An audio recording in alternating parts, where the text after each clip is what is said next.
ওরে 5ই আগস্টে পাছায় লাথি দিয়া ভাগায় দেওয়া উচিত ছিল। সুপ্পু মুজিব বাহিনীর লোক ছিল। হাসিনা মুজিব বাহিনীর বাইরে কাউরে প্রেসিডেন্ট বানাইতো না শেষ দিকে।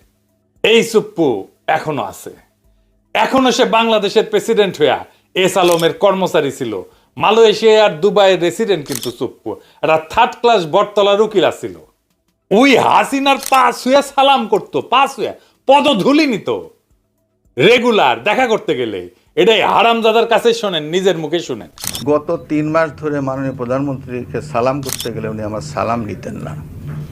তা আমি দেখতাম যে ওনার চরণের ধুলো আমি পাই না। আমার মিশ্র প্রতিক্রিয়া হচ্ছিল যে উনি কেন আমার সালাম নেন না। না থাক থাক বলে। শুনিছেন কি মাল এখনো বাংলাদেশের প্রেসিডেন্ট হয়ে আছে। এই হারামজাদার অধীনে আমাদের আগামী নির্বাচন হবে, কি তামাশা। আমাদের পরবর্তী সরকার শপথ নেবে, কি মহা তামাশা।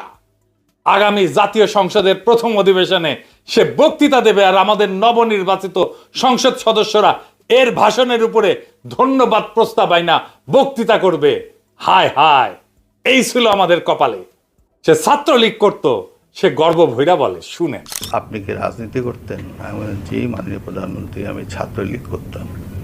যেই বর্বর দল, যেই মাফিয়া গুন্ডা বাহিনী আজকে নিষিদ্ধ, ওরে 5ই আগস্টে পাছায় লাথি দিয়া ভাগায় দেওয়া উচিত ছিল। সেটা হয় নাই। সেটা না হওয়ার কি সমস্যা হয়েছে আপনারা পদে পদে বুঝতে পারতেছেন। কোনো কিছু করা যাচ্ছে না, না জুডিশিয়ারিতে, না আর্মিতে, না প্রশাসনে, না পুলিশে, কোথাও না। জুলাই সনদ করা যাইতেছে না, সংস্কার করা যাইতেছে না, সবকিছুর পিছনে এই সুপ্পু।